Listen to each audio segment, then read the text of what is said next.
o'clock.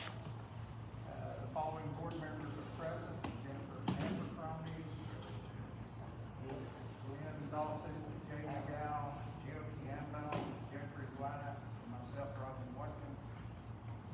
The purpose of this meeting has been posted according to the requirements of section 551 of the Texas Education Code.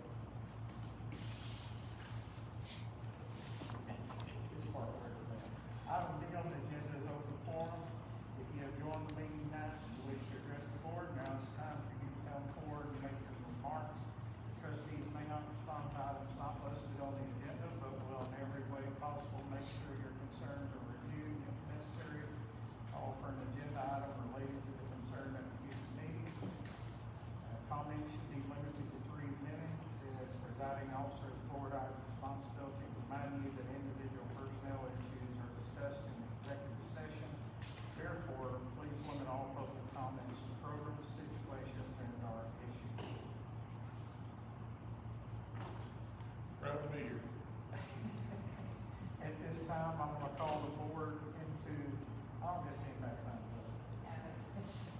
At this time, I'm going to call the board into executive session according to the provisions found in section 551.072 and section 551.074 of the Texas Government Code. No final action, final decision, and our final vote will be taken in executive session. An open meeting will follow the executive session. For any final action deemed necessary and so posted will be taken by the board. For the record, time is 6:02.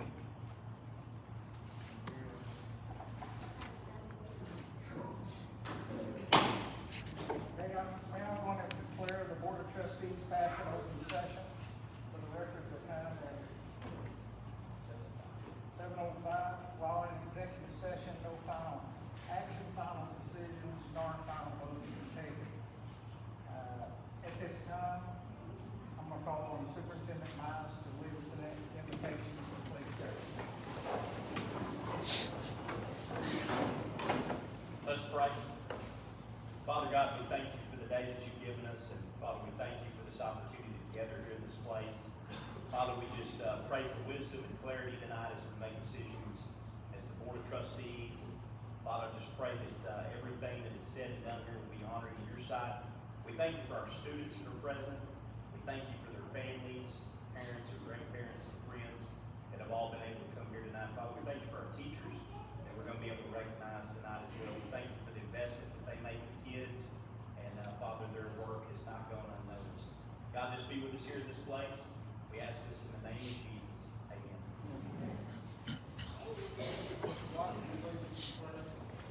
Turn to the next flag. Pledge allegiance To the flag of the United States of America and to the republic for which it stands, one nation, under God, indivisible, with liberty and justice for all. Honor the Texas flag. I pledge allegiance to thee, Texas, one state, under God, one indivisible.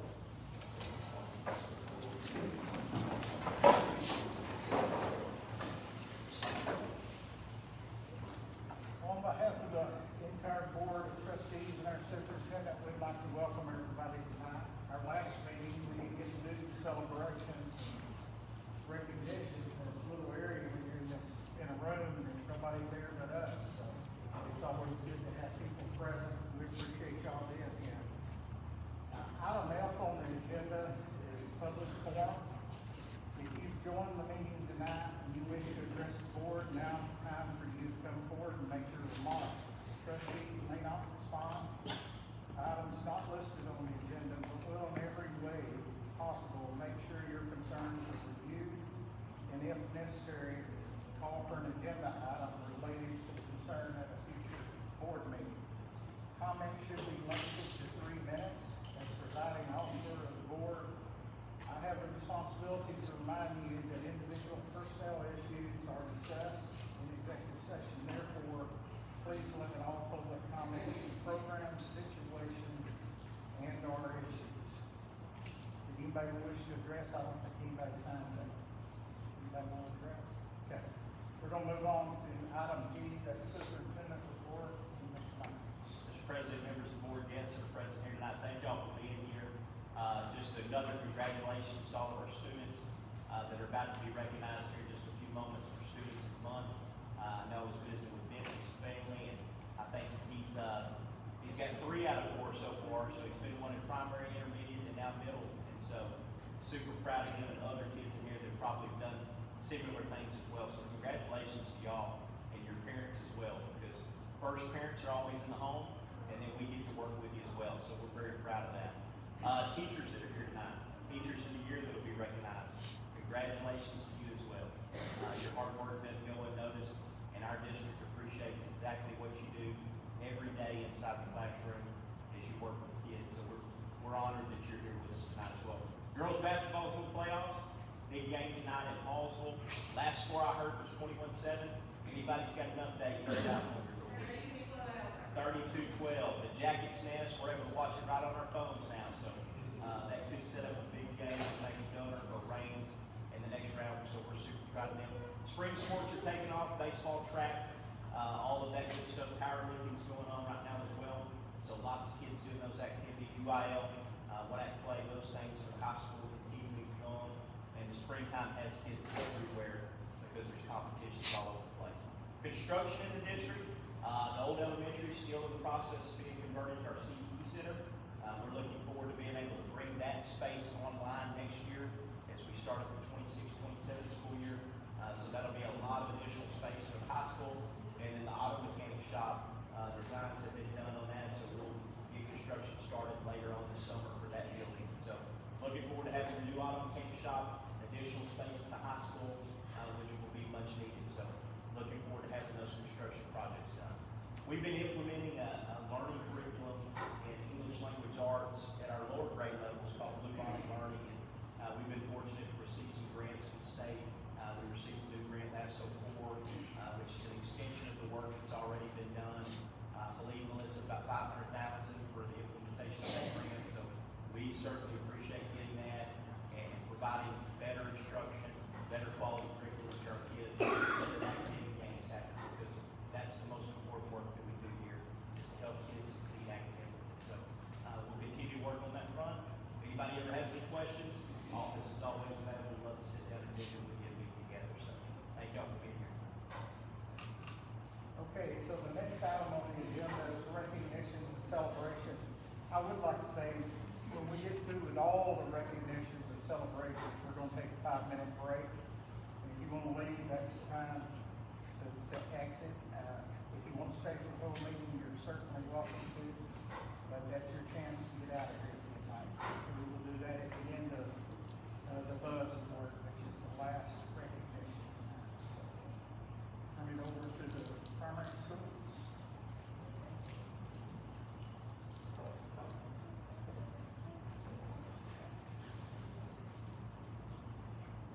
Good evening, everyone. It's my pleasure to present our Mineola Primary School Students of the Month. We have third grade students, Mr. Blake Flores and Mr.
represent Taylor Primary School as Teacher of the Year, and this is some of the things that your peers have said about you.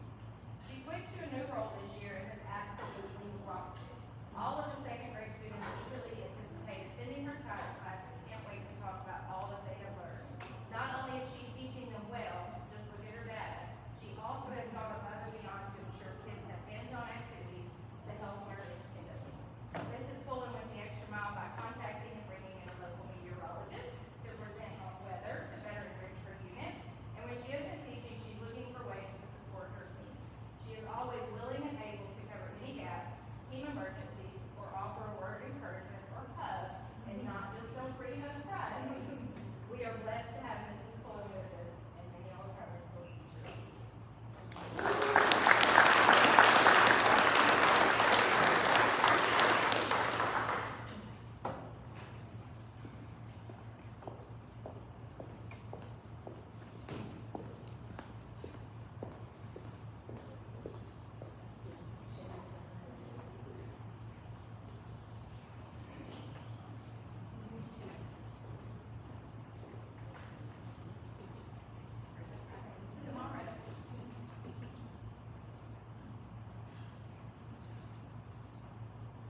Congratulations.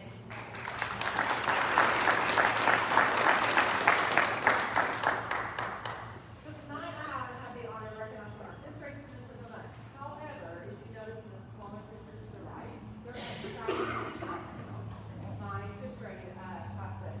But our first student of the month is Miss Sailor Armendariz. Nominated by our teacher, Ms. Collum, Sailor is described as a kind and hardworking student who consistently gives her very best. She's friendly and supportive, and her classmates feel comfortable going to her for help. Sailor stays focused on her schoolwork and does not ever give up. When learning new becomes challenging, her positive attitude, determination, and steady effort truly makes her stand out. She represents the very best of what we hope to see in our students. Our gentleman is Raiden Perez, nominated by Ms. Schultzen. Raiden is described as a ray of sunshine in the classroom. He is a brilliant young man with a wonderful heart and spirit. Raiden has a special way of making others smile, laugh, without even trying. He sets goals for himself, works hard to surpass them. He is really kind, helpful, and one of the most respectful young men Ms. Schultzen or even I have ever met. His character and work ethic make him a true role model. Mr. Raiden Perez and Ms. Sailor Armendariz.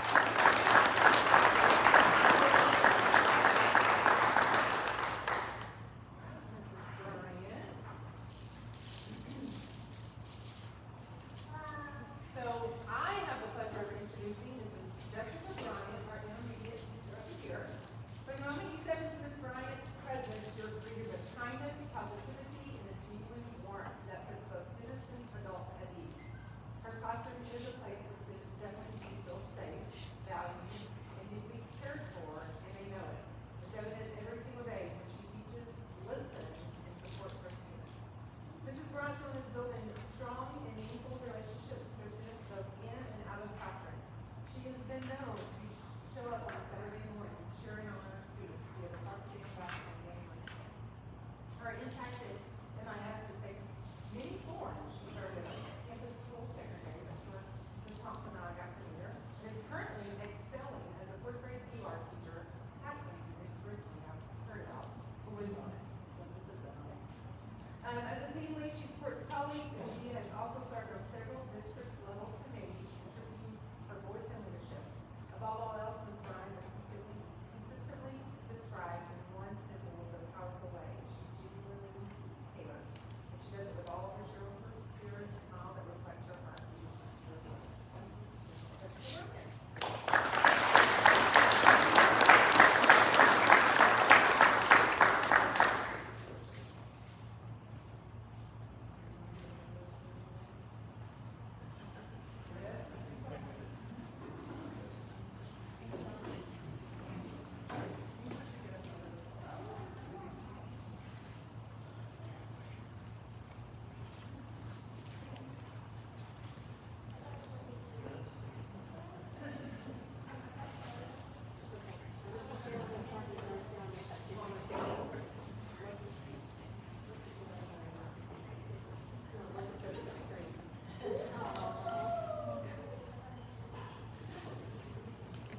numbers were in second grade?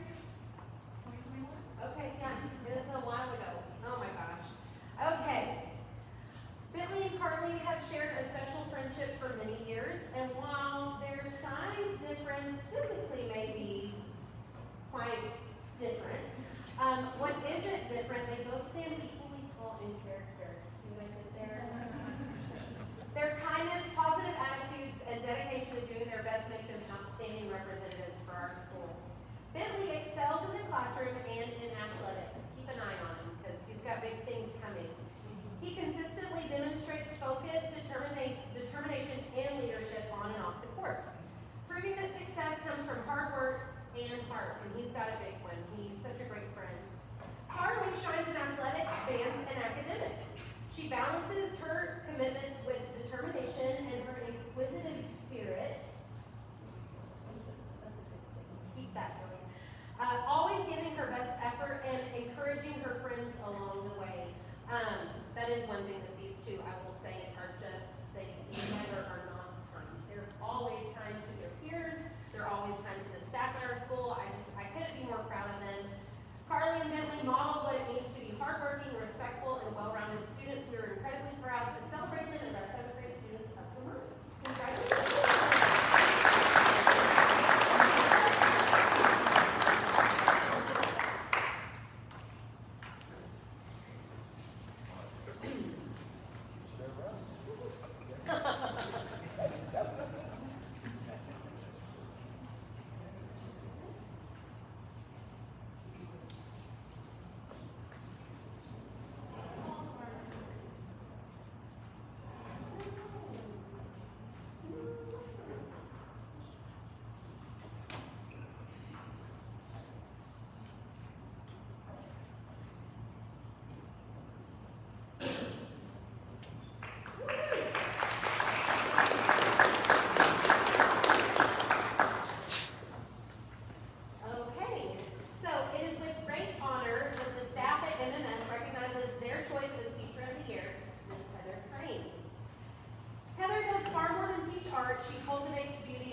Walk the hallways in our school.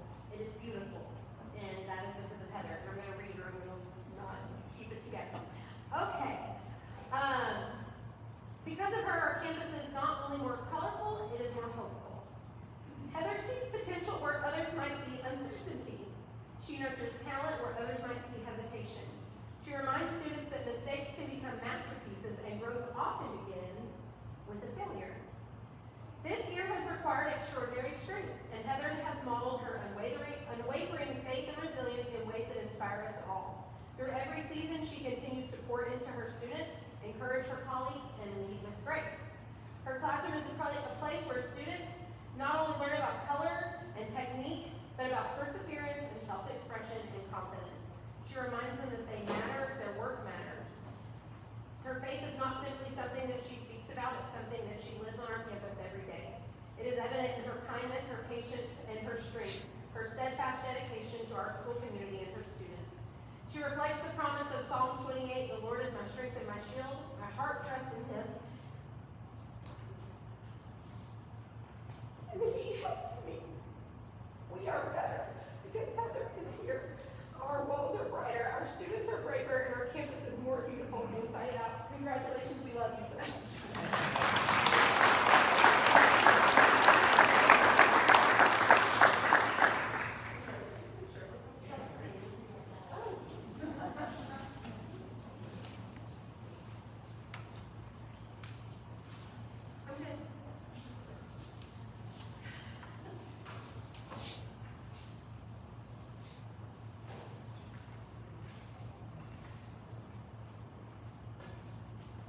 All right, guys, I get to present on behalf of Adam McClung because he's not here. We have good problems happening at the high school right now. We have second round playoffs going on. Do we have a score update on the game over there, Ms. Ray? Do we have a score update? Okay. Still have to know that. 40-40. So, yeah, second round playoffs is a good thing that we have some strong where the principal can't be here to just working with out there. So, I have the honor to present our students of the month, and then we'll go into the teacher quick, we have two students. One, once again, another good problem to have is not here. He's actually playing baseball in Frankston right now, and that's Matthew Ballou. We'll get to him in a second. The two students we have right now is Victoria Kinder and Matthew Ballou.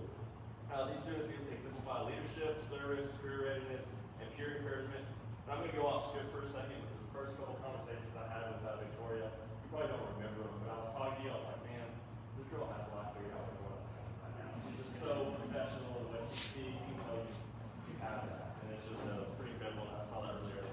So, as far as Victoria goes, you've probably seen her around. She probably has some gold hanging around her neck down in San Antonio when band won their state championship. She's on the stage a lot. There's a lot of great things she's doing. She's probably played more quick to the public speaking than I am. So, but anyways, huge plans. Victoria plans to attend Tyler Junior College to complete her Associates of Arts degree before transferring to Texas Tech University to earn her bachelor's in geology.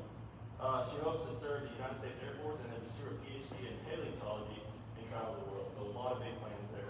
And as far as leadership and involvement, she is a Winnebago senior representative. She's been a drum major for the 6th time state medalist Mineola High School's marching band. She's on the lead role in the UIL production of Caucasian Chalk Circle. And as far as peer recognition, she wanted to give a shout out to Sophia and Duncan as a dependable and flexible student leader who supports classmates and serves as a calming, steady presence. I want to present Victoria Kinder.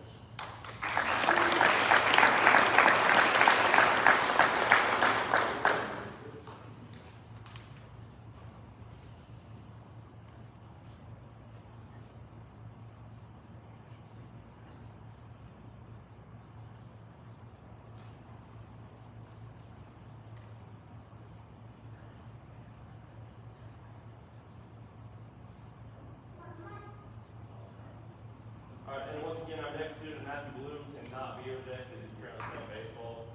He's one of those guys that as soon as you meet him, shake his hand, you get a really good sense of who he is, his character, his drive. He's one of those, whatever organization he's a part of, he's going to elevate immediately. So as far as campus involvement, he's involved in FCA, student athletic training, auto mechanics, welding, and varsity baseball. Quick, funny story on auto mech. I wish he was here because I'd be more hard time about it. He was actually doing, I think it was a great job for me on my truck. Ended up snapping in my lug nuts, and that caused a little bit of an issue for me at home. But he does really good work. Whenever he puts his hands on it, it typically comes out better the first time. But anyway, it was not his fault. It was really comes out each time. But he does a really good job. You'll shake his hand and you'll realize that immediately. Matthew recognized Wyatt Sullivan as a student peer recognition for his 100% effort in the classroom and on the field, highlighting his leadership and positive attitude. So he's not here, but we'll recognize Matthew.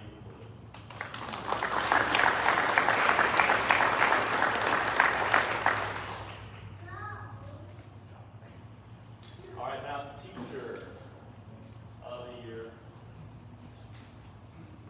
Ms. Catherine Elmore. So, once again, going off script, probably shouldn't do it, but I'm going to do it for a second. So, first conversation, I would say there's just a lot of different kind of issues that we're getting ready for the year, or I kind of seen in the summer, and like nothing really seemed to shake her, or I was kind of going through the new laws and things, and she was just telling us to be. And then she's like, yeah, I was an administrator at John Tyler for a few years. I'm like, all right, I'm going to give you some advice from here on. But anyways, the first time I met her, there's just a calming presence, and it's one of those where I know I go to her for anything from parenting school related. She's going to be giving me advice. So I really do appreciate having her on campus. As the teacher goes, she goes above and beyond to help her students, not just in the ones in her classroom. She's a senior class sponsor, which has to organize all the things to work with counselors, administrators, make sure seniors are prepared to walk the stage. Not all seniors are like the ones we mentioned. Sometimes they need a little extra love and push in there. So she works tirelessly to organize the trips and activities. She fills in the gaps every campus that's needed. We'll call on her if we're both going to be on campus. We'll go to the normal and say, hey, we need to hold the fort down. And most times she makes leads it better than we left it to her.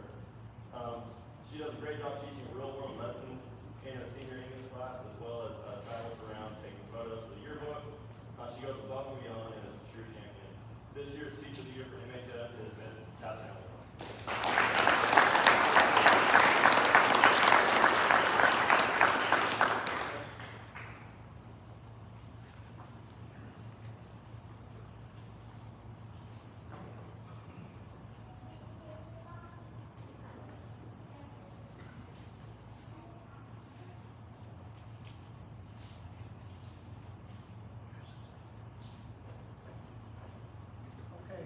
next is football awards.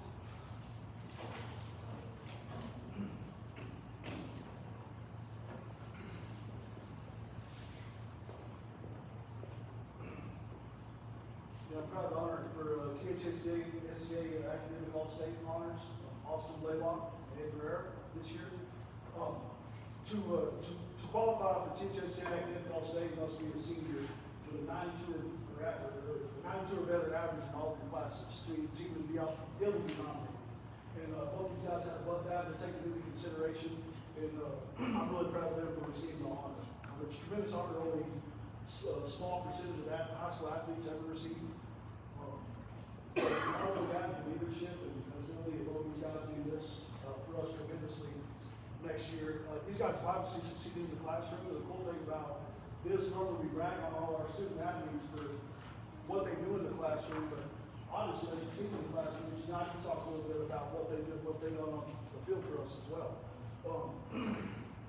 Austin played what everybody would probably consider a wing-back or full-back position for us on the field.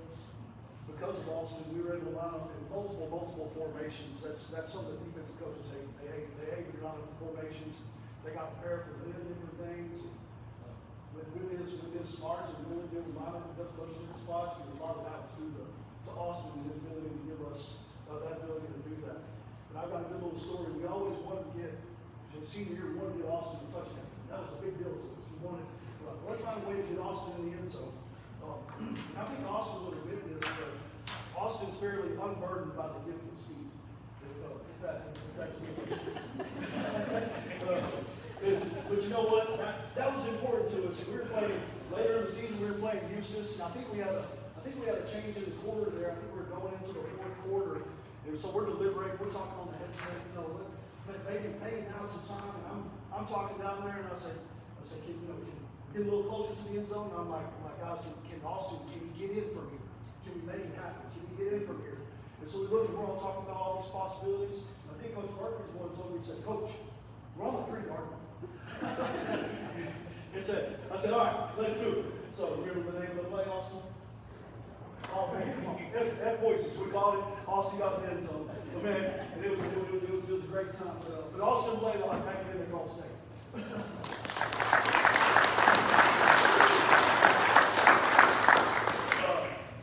Okay, Eddie. So I came in last spring as new, and I didn't know Eddie real well.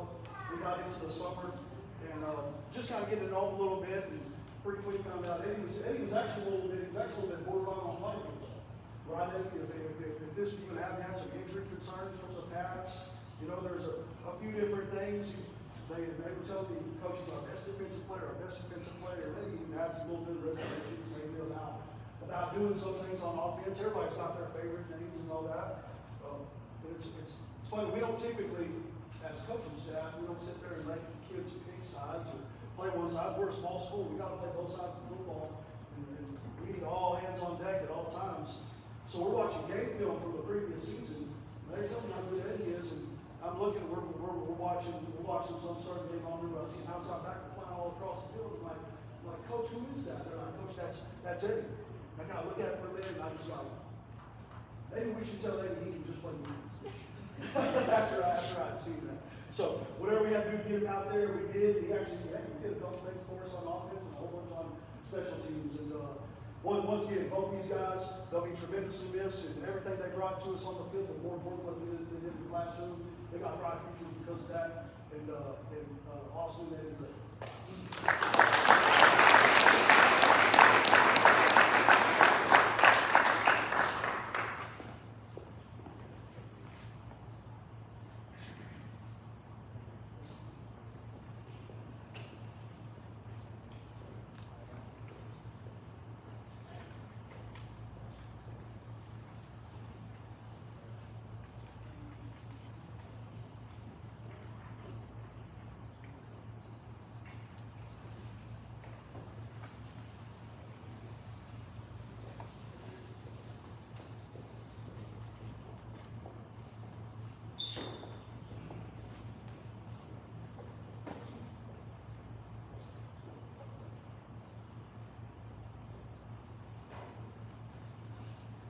Our last award for the evening is Buzz Ultimate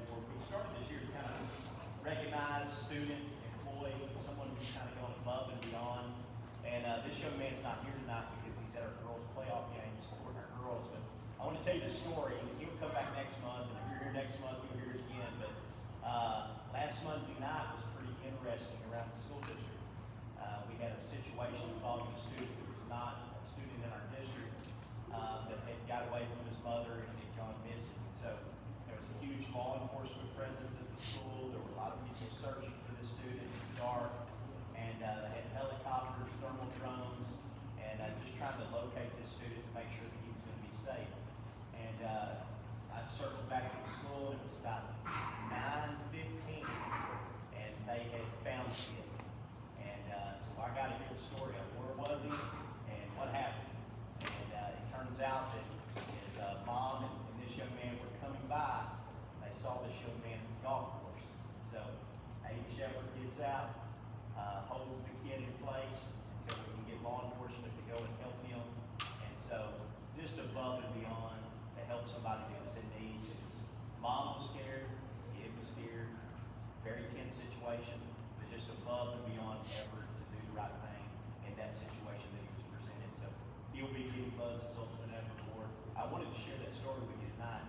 Next month we'll say it again, but he'll be here. So that's Amy Shepherd. So y'all see Amy, give him a pat on the back, tell him thanks for what you did to help him get out. So that's it.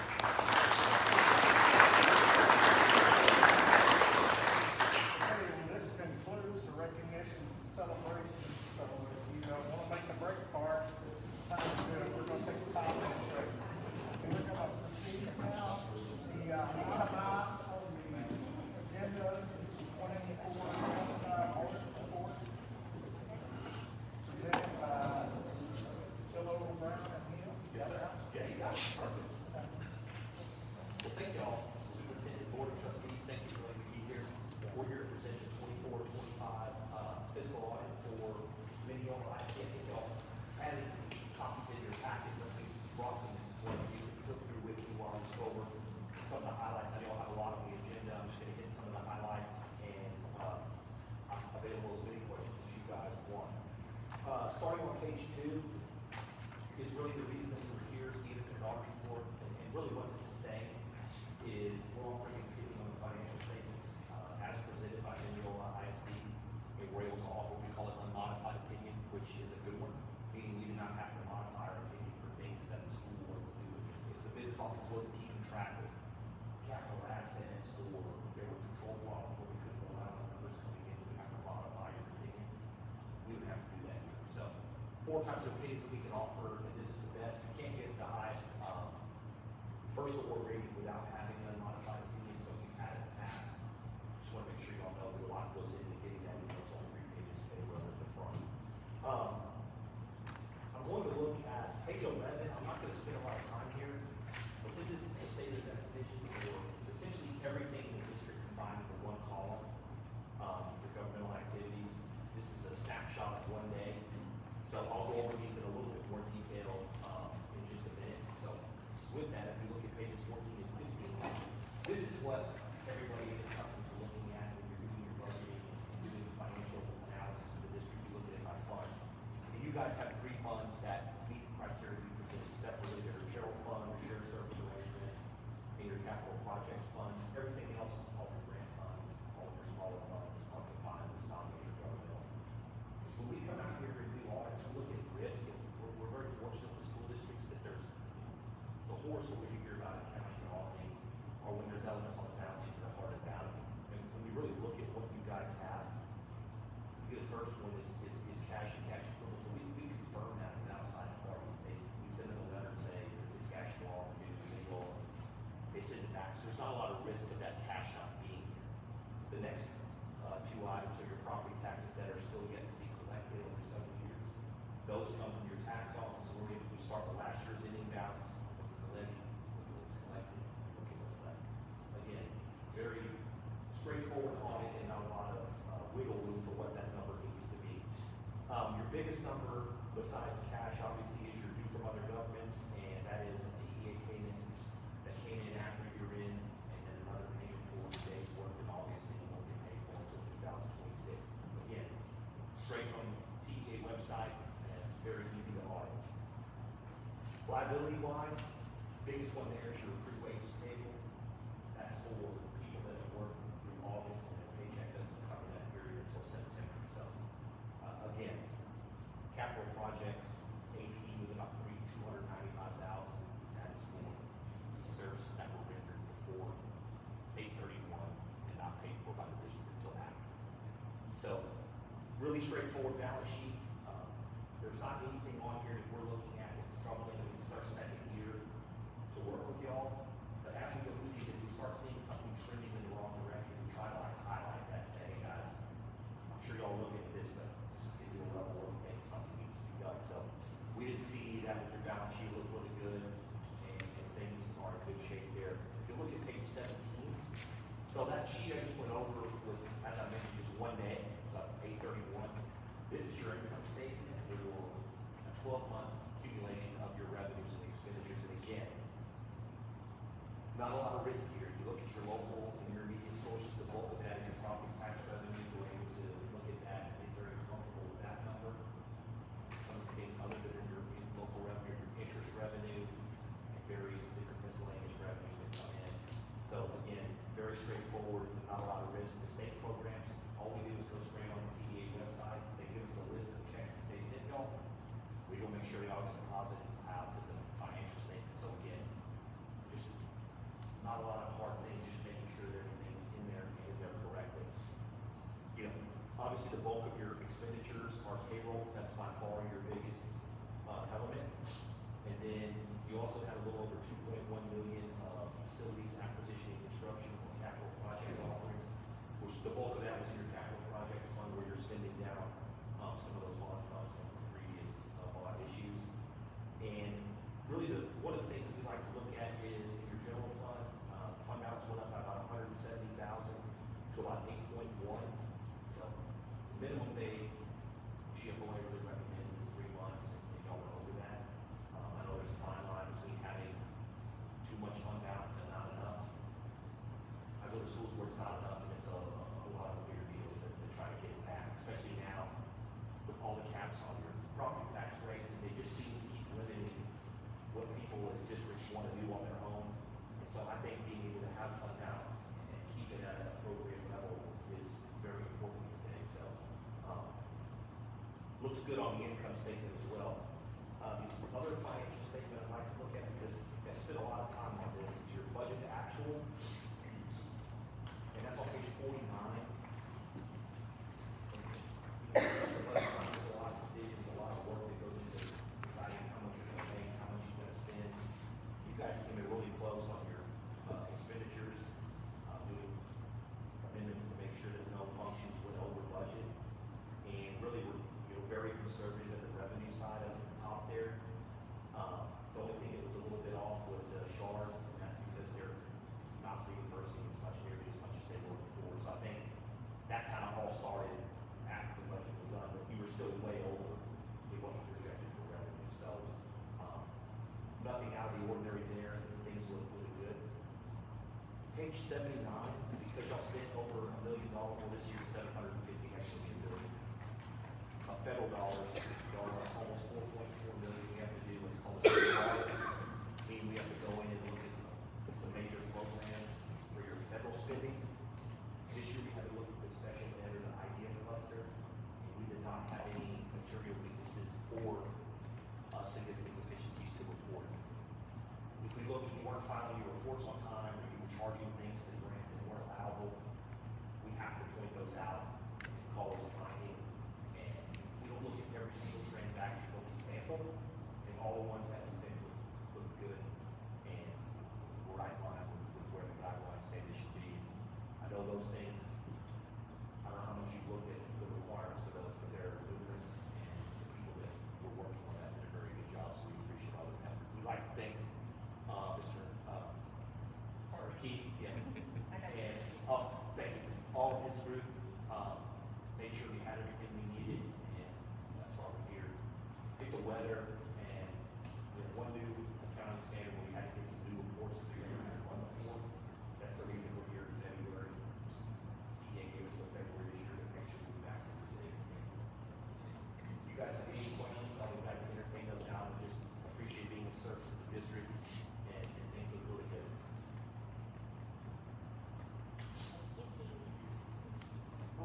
contract. Well, that line would be on.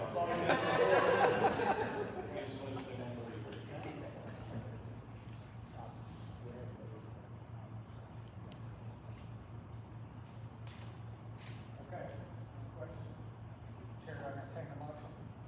I'll move. A motion made, approved, second. No further discussion, signify please, raise your right hand. Same sign opposed. Motion carried, it's unanimous. Appreciate y'all signing this. We have to get a signed board certificate for the copies to go on TPA's database, so.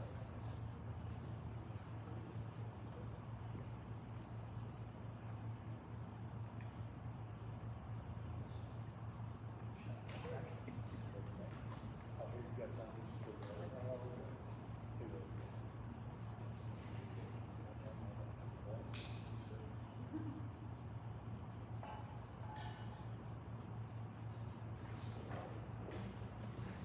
Thank y'all very much. Thank you. Appreciate it.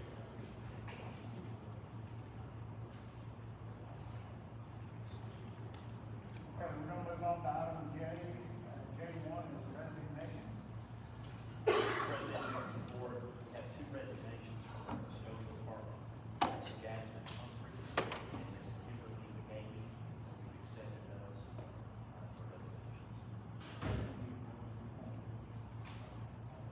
You can just ratify.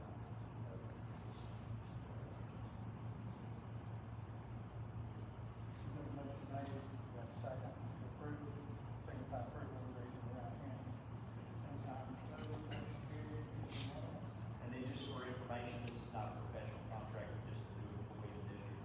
Mr. Dustin Thunderberg is one of our custodial employees, Dustin's here tonight working, so, he's been added to the employee, not a professional contract, just for information. And then tonight, February is always administrative contracts, and so, I tell people a lot of blessed, a lot of team that we have the opportunity to work around.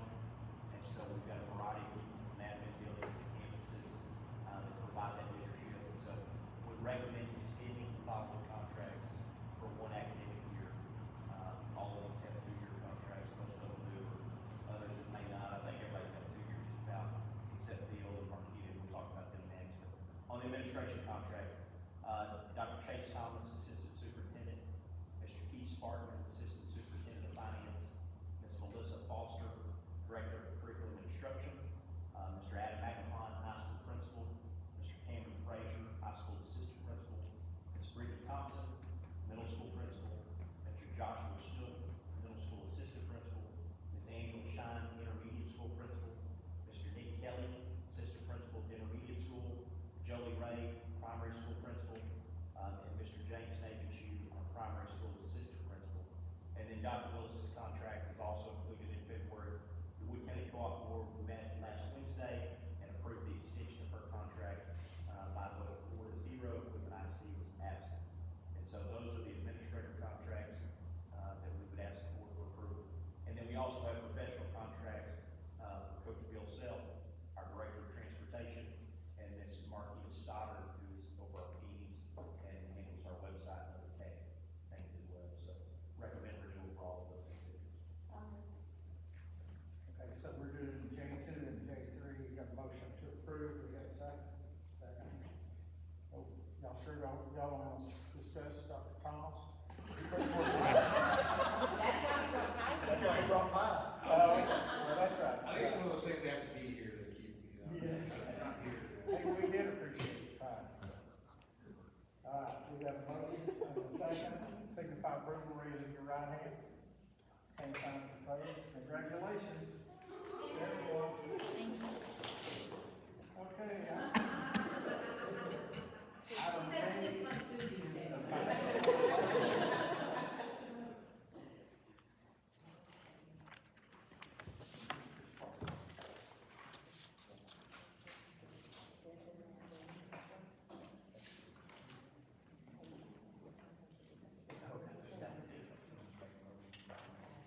All right, so your ending cash balance was very similar to the previous month, about $10.1 million, just down slightly from the previous month, but almost the same number.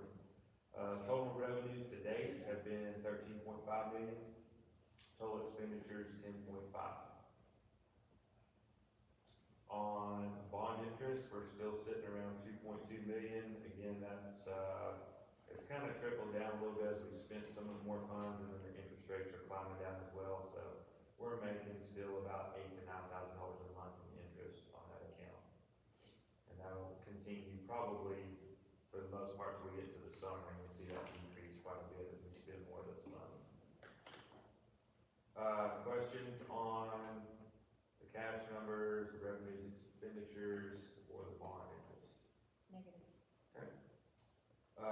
Taxes, we are at 60.3% collections compared to 73% last year. Last month, we got back on track from the previous year, and this month we're kind of behind again, so we'll continue, collecting those. And, delinquent collections also falling about the same amount behind, 61.68% so far collected on those. Questions on taxes?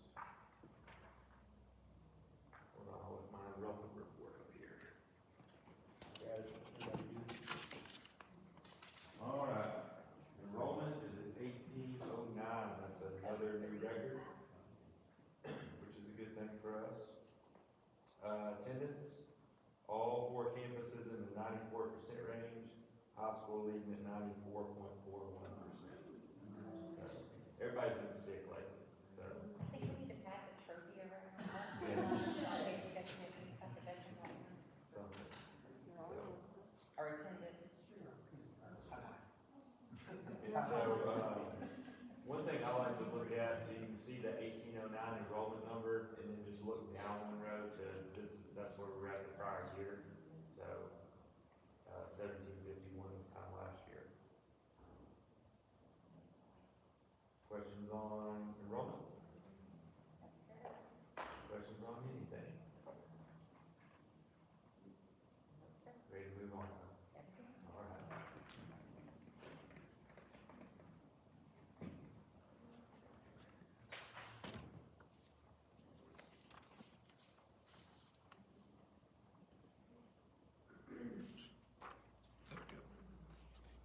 All right, next we have our scholarship investment guidelines.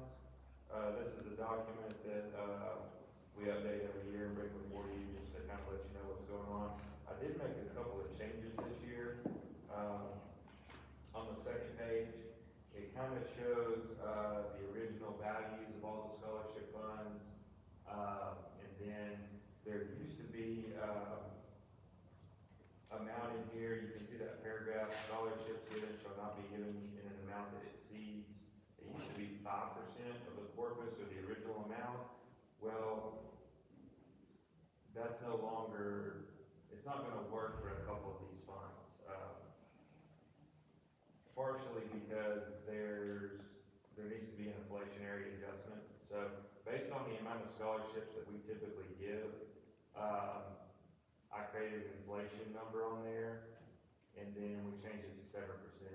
One of the things is the Peacock Trust originally was supposed to be $500.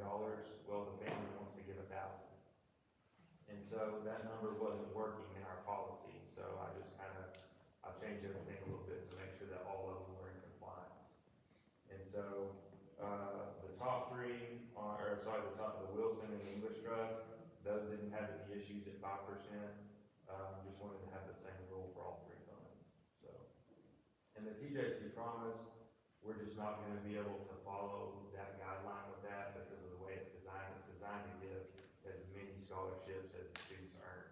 So we'll just have to keep an eye on that, track it from year to year, and see how that works. This year, we paid out approximately $10,000 for the TJC Promise Scholarship. So hopefully that number grows, because that means more of our students are taking advantage of it. But at the same time, that's a good number for us right now to make sure our funding keeps growing at a healthy pace. But that was the first year too. Yeah, it's first year. So, yeah, and it will probably grow. So we'll just have to keep an eye on that and make sure that, we may have to do some more fundraisers if it starts taking too much of a hit every year. So, but we can definitely do that. Also, at the bottom is just kind of FYI information for the other scholarship funds. that are not managed by the school. And so you can kind of see what those balances were, at the end of this last year, which would have been December 31st. So, all the funds look very healthy. Even though we've given out scholarships from each one has grown over the last year. So, they're in good funds and they're making good progress. So, any questions on those guidelines? Ultimately, just what you gotta remember in here is our goal is just the preservation and the safety of the principal, and that, make sure we can access the money when we need it, so. Okay. Any questions? All right. Thank you, sir. Next is, would you discuss the first reading of the 26-27 academic calendar?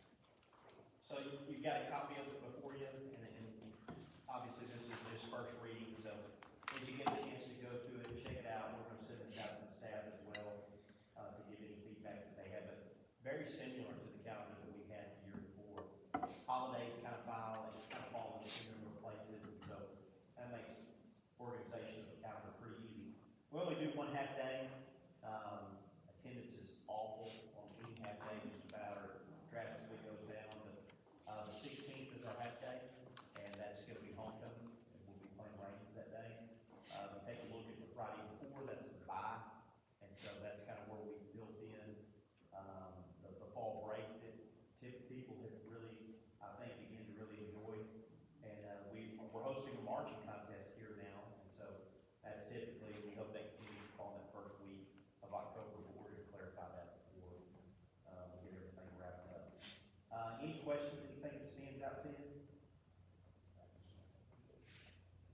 We do have our snow days built in too. Yes, plenty of instructional minutes. I think we figured, what do we have, about 6 almost? 5? We had some comfort. It was between 6 and 7, I Yeah, believe. there was plenty It of was comfort between there. Lowe's and the, Yeah. October 16th on those, yes. But yeah, we built plenty of minutes in there to help us I out. always, wanna make sure, we know Yeah. that 1 year. Yeah, for that. That 1 year. Yep. So, but check that out, keep looking through it, I mean, if something pops up, y'all send me a text or call me, and, we're gonna send this out, we'll send this out to the district tomorrow, and let everybody put eyes on it, so, give us some feedback. April 30th is not a holiday or anything. It's just one of those things that we had an extra day to play with. And so we looked at putting it on April 30th just to give kids and faculty a break. Just going from Easter up until the end of May is a long time without having at least a break. Yeah, Easter and March that year, that's. Yes. So that's why that day is off for April 30th. Good Friday. Early. Okay, we'll move to K-6, review and discuss the memorandum of understanding between Unionville ISD and I-Teach. So this is the informational piece for the board to know that we have 4 teachers who are using this education preparation program for our alt-cert program. And so I just wanted to make the board aware that we were going to sign that MOU with them.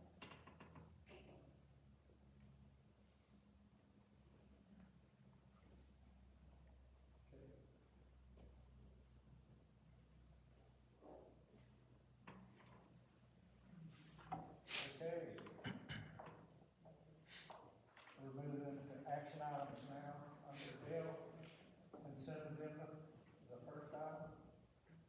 Chair will entertain a motion to approve the minutes for the January 22nd, 26th meeting as well as the Playhouse tax possession request. Yeah, the Lake Country Playhouse tax exemption request, that's the only one that they've asked in the district, and that's something that we honor each year. I know we've done that the last 6 years I've been here, so I think that's well beyond me too. Okay. You got a motion made, we have a second, signify approval, raising the right hand. Opposed, motion carried, it's unanimous. New and unfinished action items, L2A, discuss, consider, and take action on investment grade audit on district facility upgrade with performance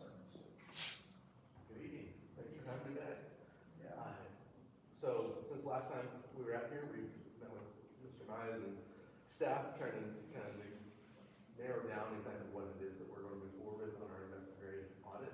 And so just quick overview, what we've done is a new slide, but overall, we were just built or founded back in 1998 as an energy performance contracting company. We've expanded now to design, build, construction as well. So whether it's massive remodel, new construction, or replacing equipment, what we're looking at out here, we're doing it all with 100% customer satisfaction. That is our entire goal. That's why I'm here.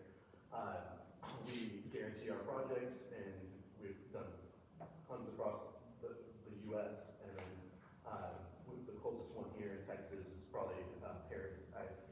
We did a lot of equipment replacement for them a few years ago. I'm working right now with Commerce ISD as well, trying to get some of their equipment replaced. So just kind of quick update there. Of course, Cana also is one of ours as well.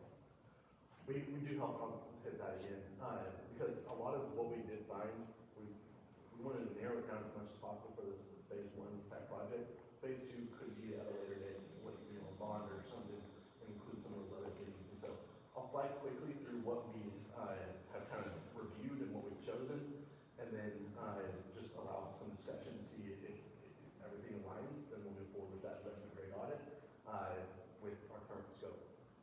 Anything that we do though, we optimize over a 12-month period. We want to make sure every HVAC season is optimized. So we're looking at the performance, making sure that the temperature, humidity, the acoustics of the equipment, all of that is performing well. And we have portals as well, like web portals that your staff can easily contact our team, and the full performance assurance team that will be in charge of that. Our active project feedback, we send surveys 5 times through every project to make sure that we actually know what's going on site and how are we meeting your needs. So we say 100% customer satisfaction, that's our goal. That's the way that we're able to monitor, are we actually doing that? What we've done so far, I'll flip through this really fast. This kind of breaks down where we are. We started with the roofing, and we don't have to do that. It's $700,000 to $2 million back into the district that thought we're running to spend there, right? So that's a good thing. Power conditioning is something that we would highly recommend no matter what. So we're looking at that. It kind of helps energy as it's coming in.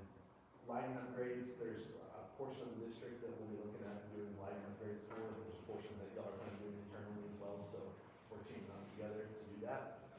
Replacing HVAC equipment, that's one that we're going to push off to the next phase of the project. But there's about 42 pieces of HVAC that are beyond their useful life. High efficiency, low flow water systems. Talking to Mr. Mines, sounds like that would be a good one to hold off for the next one as well. Do a full bathroom remodel as we replace the plumbing systems inside of the bathrooms.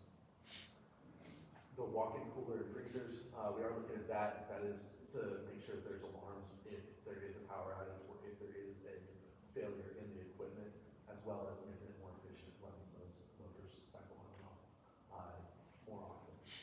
Replacing the older electric transformers is included in what we're doing, and that is all of the district-owned transformers that are at the end of their useful life.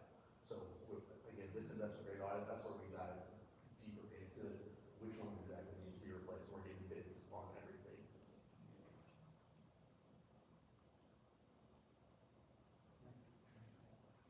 The question? Where's the switch gear coming from? Switch gear is at the high school. That's the main one that we're looking at. I think that's a couple, there are two slides there. That's the original electrical switch gear there that is also, yeah. Being used for different things inside the closet. The newer ones. Yes, exactly. The newer ones are a lot smaller, a lot more efficient, and more reliable, of course. So that's a big piece. Our engineers have been working on it. They said the lead time of that is at least 20 weeks. So it's one of those silent killers. You don't know when it's going to go out, but we know it's time. So getting something good in place there is a big deal. We looked at solar. We're not moving forward with that one. Just wanted to make sure I hit on all that we have covered and kind of show you the narrow scope. Exterior lighting, your team team has done a great job over at the middle school adding those exterior lights. So that has helped out a lot there. Upgrading the baseball and softball field lights to LED, as well as moving the turf and pushing those off into a later project as well. So those are the main highlights. The signage outside of the schools we have kept in there to get some signage in place, and then we've put off the generator. So that's the quick overview. This is all that we had come across. I think y'all have that in your board book, but it's the first slide there where it had listed all of the improvements. We've narrowed it down to that next slide to about a $1 million rough order of magnitude project. And so as we dive into this next stage of the investment grade audit, we're getting multiple contractors out, getting hard bids on everything, seeing exactly what that looks like. But just a rough estimate of that $1 million project with those bolded improvements that we're bringing. Any questions or discussion around any that we left out or any that we've included? Can you see the ones that are bolded on there? I know it's hard to plumb. Can you see them on your iPad or no? Yes, okay.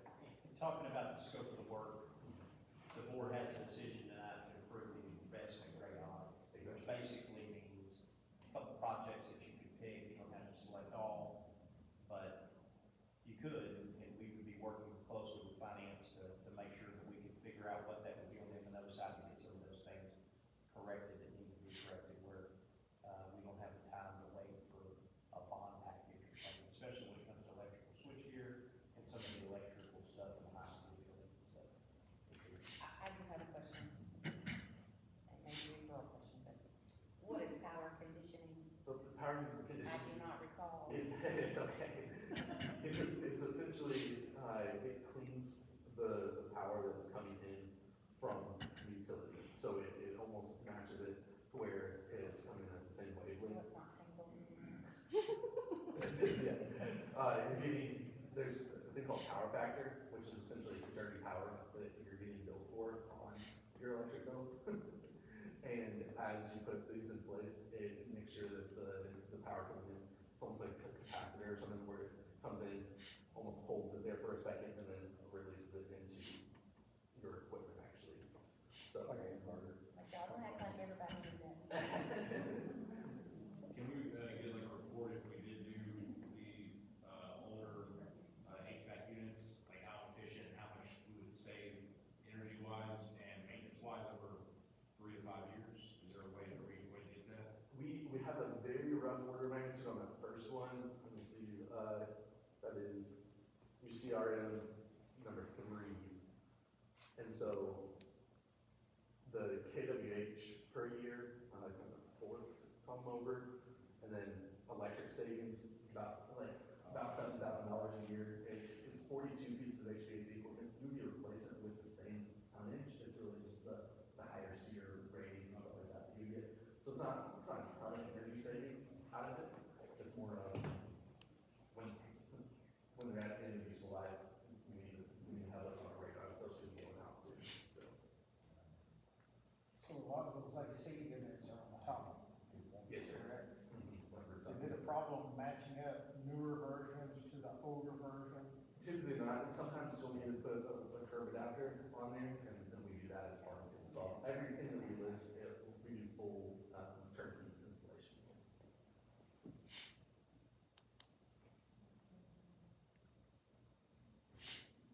Any other items? I have two more slides that are just talking through more of the energy performance contract and kind of the ability for that, but before I jump forward. Any other questions on these? So, an energy performance contract, the beauty of it is being able to split up these long-term, big capital projects and being able to split it up over a 15-year period essentially for payback. Little or no upfront costs. The main thing is that it shows it's required that an energy performance contract cash flows at least $1 every year that it's in place, and that it doesn't last longer than the expected life of the equipment. And so by being able to set something up for like a 15-year period and then split that up, that payment up is something that we can do to where it is able to work into your budget easier. Even just talking their first payment typically is a year after signing. Sometimes to make a project cash flow better, to where the cash flow that first year, there is a down payment that's necessary, sometimes there's not. And so it just depends on when we finally get those final numbers, if there is going to be a down payment at all, or if it's going to be that first payment to a year into it. Typically, if it is a first payment or a down payment, it's going to be a smaller amount. We deliver it with under one contract, and we're a single point of responsibility. So my boss has one throat to choke. we're responsible no matter what. So we like taking on that risk ourselves and not having the district try to figure out which contractor to contact and point fingers at each other. We're the one to point your finger at, and we want to take care of it for you.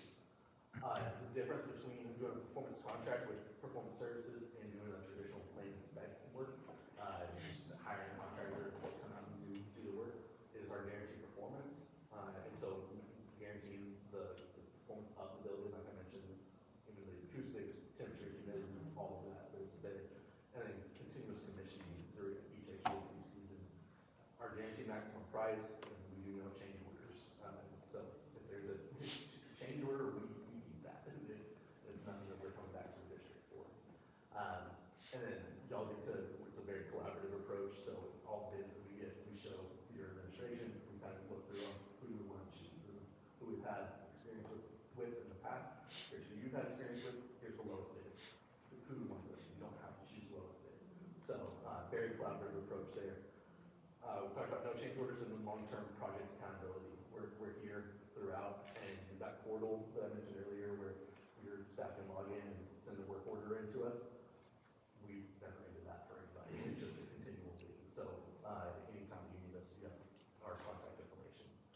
So that's exactly what we're looking at, to move forward here tonight. I'm just going to vote for the investment grade audit.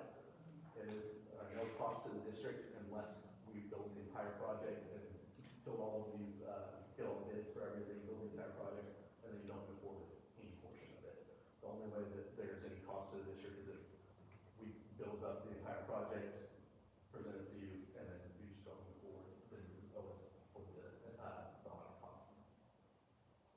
So some of these items are items we wouldn't consider, or we're not gonna consider now. They're larger items. Right.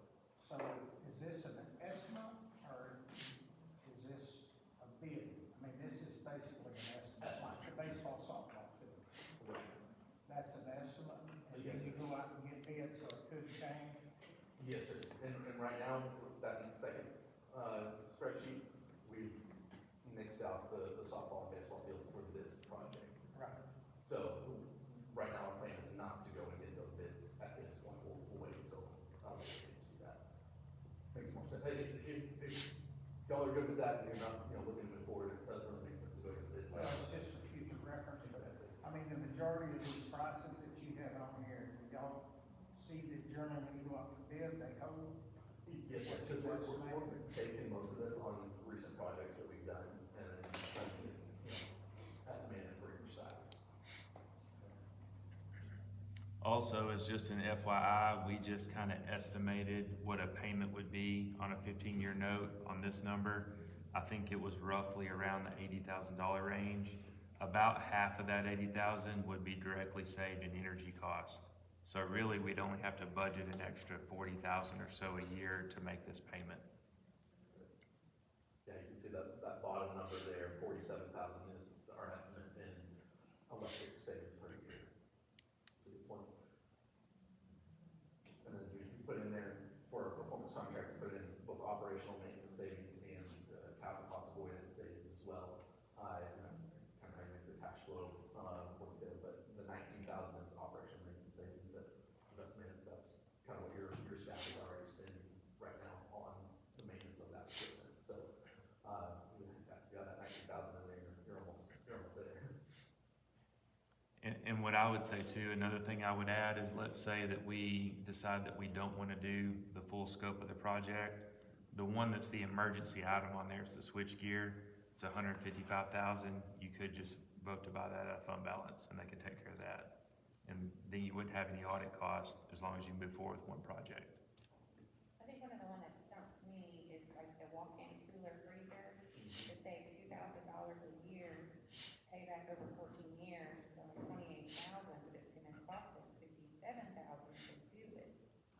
didn't have that in there initially. We added it at the end to make sure that the project had positive cash flow.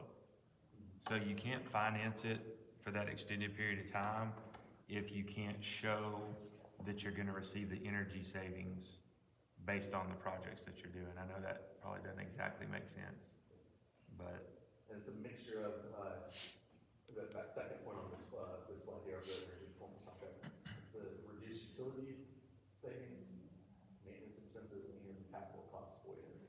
It's kind of what combines the cash flow of an energy performance contract. But my girl math did not math on. yeah, I understand. So your capital avoidance, does that include spoilage? If it went out, everything in there spoiled? We didn't include, I'm pretty sure we actually, yeah, so we put $4,000 in there, as the capital cost avoidance. Oh, no, sorry, that's 4,000 for electric and O&M savings. We did not count any capital cost avoidance on the walk-in floor freezers. That's what that 4,000 is on. That one is, so the 4,000 is the 2,000, two to the left of it on O&M savings, plus the electric savings of 2,000 as well. Okay. So, that's where it's all three of those combined is 4,000. So the CCA, capital cost avoidance, is zero there.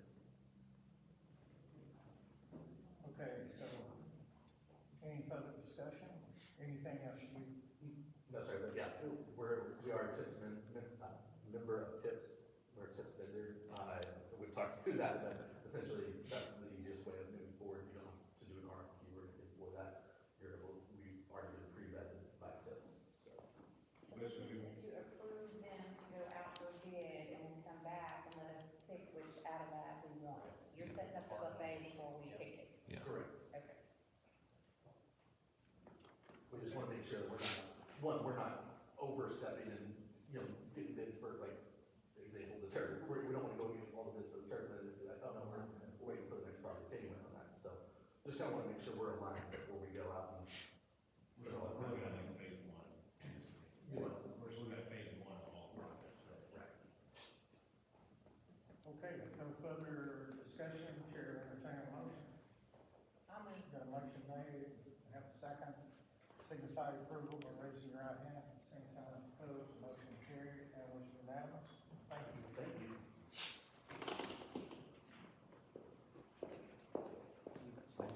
Okay, we're gonna move on to L2B, discuss, consider, and take action on resolution regarding Senate Bill 11 concerning prayer and reading of religious text. Mr. President, members of the board, you've probably seen a lot of articles and seen a lot of newscasts about this topic. It's been a very hot topic and a lot of debate that goes both ways. As a believer for a very long time, as a now pastor of the church, the God I serve is not limited by a small amount of instructional window or a small amount of time at the beginning or the end or the middle of the school day. And so I very much am aware of that. I have my chairman of the board of deacons at our church, he always says that he's been a math professor for 50 years. His comment is, as long as there's math tests in school, there's always going to be prayer all throughout the day. So I think that's very true. And we live in an environment here in Mineola where if our kids want to read the Bible, they can read the Bible if they have extra time, or they have it at lunch, they can read it, or they can read it before school. There's not anyone in here that's going to tell them to put that away. We don't read that. But at the same time, the people that are behind this bill and authoring it reflect the same values that encompass this community. From our state representative, our state senator. And my big concern is like, what does this look like? We sit down with the principals and really talk about what does this look like in our district if we were to put something like this in play. And so, it's a morning thing, which we thought was best for us, and to have a room dedicated, and obviously there's a staff person. Obviously there's consent forms and some hoops that we get through to allow people to do that. And it serves as another opportunity for our kids to be able to do that. Not that it's taken away or added to, it serves as another opportunity that we supported shown the support of. And like I said, the people that are behind this represent the values of the community and are our state representative, and our state senator, and others that represent those values. And so thinking through all that, I was like, I don't know if this is something that we should do, but when I think about the big magnitude of the scale of things, and making sure that we support people that support our values, I think it's the right thing to do. And so that's why I want to encourage you to support the resolution. We'll put it in play. Doesn't change anything. We're still doing us. We're just giving another opportunity to put it in play and to support those that support our values and stand up for them as they fight across the state of Texas, across the nation, to support an opportunity for kids to have prayer and Bible reading and religious text in a school setting. And so, I've talked to Rodney about this. I'm gonna turn it over to him, let him share any thoughts that he may have about it, but that's where my heart is, and I told the principals, I told them Tuesday, like, I'm gonna recommend the board, let's not do this. And, had a conversation with a very good friend of mine this morning on the phone for about 45 minutes. It really just kind of convicted my heart, and, it's a neighboring school district, and they're gonna do it, and I wanna do it too. So, that's where I stand. Well, when we talked about it last month, we were sort of saying, you know, probably better just to do nothing. Unfortunately, this is not a do-nothing deal. It's either an up or it's a down vote. And if you vote that you're not gonna allow, it certainly, appear to the public that it's, we're not supporting conservative Christian values that we experience in our part of the state of Texas. I'm sure this morning I was watching the news, and Nacogdoches is hooked on this tonight. There's several school districts. It's a very hot topic. I did call Representative Hefner today. I wanted to be sure that we were aligned with them and what their thoughts were. And he said him and Brian Hughes, the senator, both were in support of this. And I think the co-author of it was Mace Middleton, who's running for Attorney General right now. And, you know, I thought about it all day because we talked early this morning about it.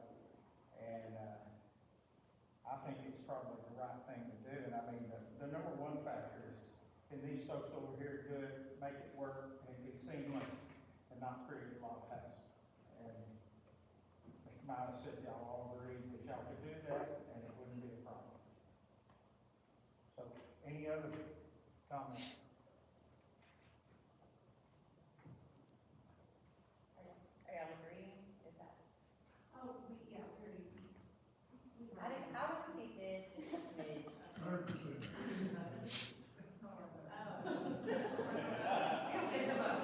She voted. Whatever y'all decide, we will implement. Well, and it's one of those, if you don't vote, it's kind of, you know, with all the stuff going on in public education, you know, it can be used against you, or just the bad people. And that's why you need to, you know, that's why you need to support voucher and put your kids right to school, so. I agree. Any other comments or discussion? If not, Chair, entertain a motion. We got a motion made to approve. We got a second. We got a second. Signify your approval, raise your right hand. Same sign as opposed. And the motion carries, it's unanimous. Thank y'all for that, because me and Mr. Miles is stressed over it all day now. There's a lot of other people in the state of Texas. It's a tough decision when you gotta vote it up or down like that. I mean, it'd be one thing if they say B, I mean, it comes across as wrong to me or maybe to the public, and it's not what we're trying to do. Okay, L2C, discuss, consider, and approve local policies FNA and EGA concerning prayer and reading religious text. So these are local policies, basically administrative guidelines that we put in place as far as how this is done. So, you know, we've already talked about it, we kicked it around. Morning's the best time to do that, just set aside that time, and have dedicated spaces to it with supervision. Like I said, part of the law requires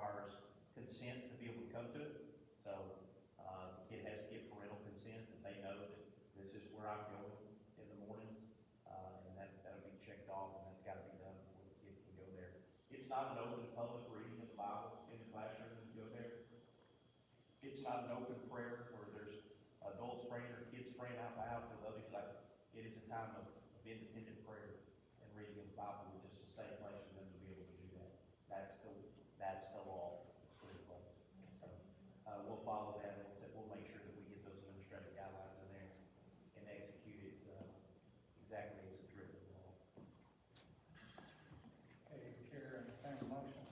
The motion made to approve the local policies FNA and DGA concerning prayer and reading of the religious text. And we have a second. Have a second. All those in favor signify by raising your right hand. Same sign opposed. Motion carried. L2D, discuss, consider, and approve the 25-26 targeted improvement plan and student outcome goals for Mineola Intermediate School. So this is our year 2 of our targeted improvement plan for the intermediate school. I don't know if y'all remember, but we, from the STAR results, we were in comprehensive school improvement on the federal accountability for our white population. And so what we had to do is go through a very intensive program where we had to pick a strategy for improvement, and we picked the intensive curriculum and instruction improvements with strong foundation support, and that's where the LASSO came in to account for that. And so you can notice on one of the things we had to do is look at our accountability for the last several years, where in 2023, we were a B-rated campus. 2024, we became a D-rated campus on the intermediate, and that's where that comprehensive school improvement started. And then in 2025, we became a B campus because of the hard work of Ms. Shine and her campus by looking at very intentional academic supports and tutorial options, and even that was supported by primary making some big changes that school year. However, what we had to move to is, because of this process, we had to make a change in our curriculum. And so we chose to adopt the Blue Line learning through the support of that grant. And so we'll actually see those results this school year with that. So what this process has come about is a lot of meetings with Region 7, and them coming and observing and us doing walkthroughs. We actually were on the primary campus walking today with Miss Ray, Miss Solomon, and we visited the ER classrooms. And so this data that you see here is an initial implementation where Region 7 collected information from those walkthroughs about how we were implementing Blue Bonnet. And a lot of these are very good indicators of the teachers supporting our transition into Blue Bonnet. And then a lot of our obstacles have been in the same round, where it's harder, the topics have been harder for the teachers to get behind, because it's a lot more science and a lot more social studies, so they're having to learn those topics as they're teaching them. So that's just what this initial implementation of the walkthroughs showed. So what I wanted to show you on this report, because this was the actual one I gave to TEA for our first half of our semester, was our STAR recap of our STAR data. And on this, you can see that for the most part, we outperform Region 7 in most areas. So this initial slide is comparing 24 data with 25 data, where you can see a drastic improvement in grades 3, 4, and 5 in the STAR data in ER and in math. And then to look at the recap of the STAR data for 2025, you can see that we are significantly performing above Region 7 in the state baseline in all areas except for in our master's areas, and those are areas that we are constantly working to improve. Some data that we had to show TEA was our growth and where we were sitting with our unit tests. And so in RLA, we were about half of our students were performing at meets or above on these assessments, which was a tremendous job of our teachers working very hard on those curriculum. And then we took the fourth and fifth, STAR interim test to make sure we were aligning where we thought we needed to be.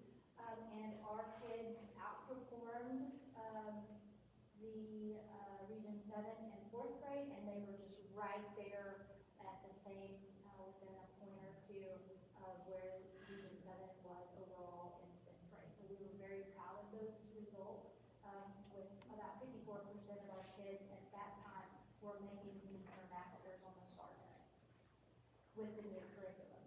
So what that tells us, our next steps, moving forward is just keep working on consistent implementation of Blue Audit and ongoing support with Region 7.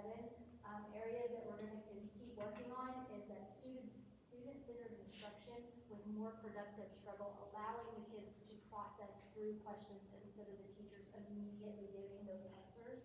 And then making sure we understand the depth of instruction, the instructional delivery. We're gonna continue with Region 7 and using their ongoing support, and we're gonna continue monitoring this process as we go. Any questions for me on Blue Audit, on, the targeted improvement? We're hoping that our STAR, results will end this process for us as far as being comprehensive, support.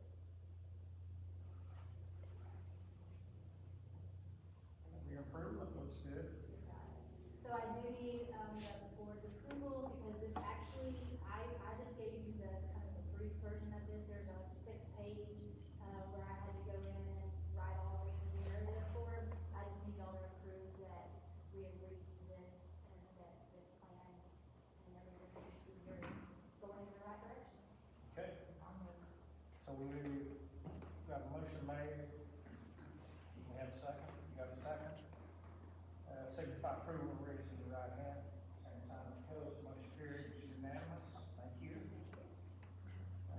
Item L2E, discuss, consider, and approve notice of general election for the May 2nd, 2026 election. So we had 2 spots up for reelection. We had 2 packets turned in on time, and we've had 0 packets turned in late. And so we will have 2 candidates running unopposed, so we do not need to do a notice of election. Next month, we will have before you a document that will need to be approved to actually cancel the election. So we'll have that ready for next month. So we have to approve the election before we close. Yeah. Yeah, I was looking all that up the other day, and it says you do not actually have to order an election in order to cancel it. You still need to cancel it. So we'll just cancel it. Sounds like Dr. 2004. Yeah. So we need to vote on this notice of general election. Yeah, so I don't know, honestly, like, I don't know if that's a no action or if you actually need to vote no. I'm actually not sure about that. Yeah, well, it'd be E and F, because we won't have to do F either. Yeah, you wouldn't need to take action on either one of these. Okay, so just no action on either one. You would not.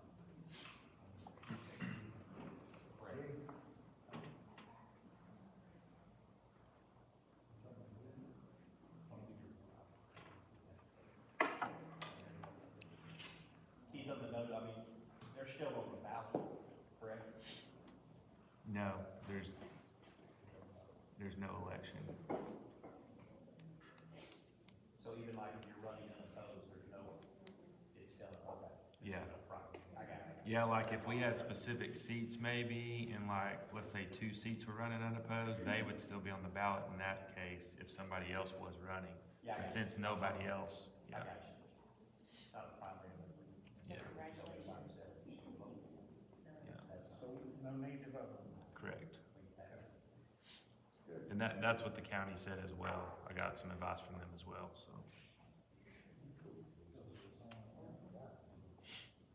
So we don't have to vote on that either. Correct. All right, L2G, discuss, consider, and approve the purchase of primary school library books for Miss Rose.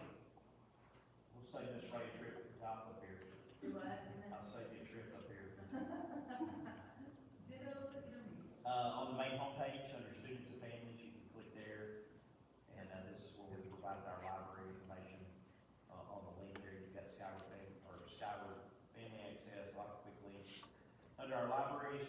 page for Senate Bill 13.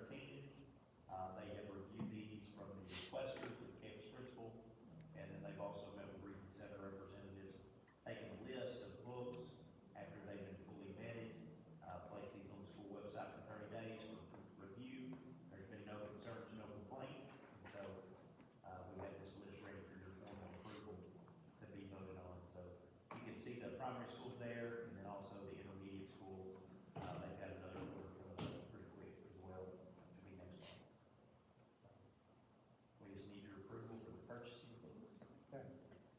Entertain a motion, we've got a motion made, second. Signify approval to approve the primary school library books. Right hand. Same side opposed, motion carried. I was thinking if I'd already said it. Yeah. Wow,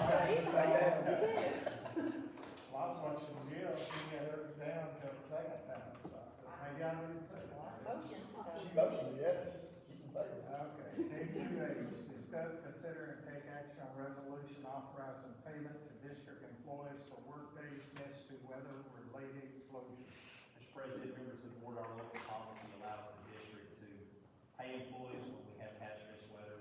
Obviously, especially if it's all of our hourly employees, when they're not here, they're not being paid. Can't control the weather, so we have an opportunity to help them in that situation. So I'd wholeheartedly recommend that we do that, and that's for the dates of Monday, January 26th through Wednesday, January 28th, where the district is closed to winter weather conditions. So I would recommend that we approve that resolution to pay those employees in time. Got a motion made, and second. Signify approval, raise your right hand. Same sign opposed, motion carried. Is there anything else anybody has? Thank y'all so much.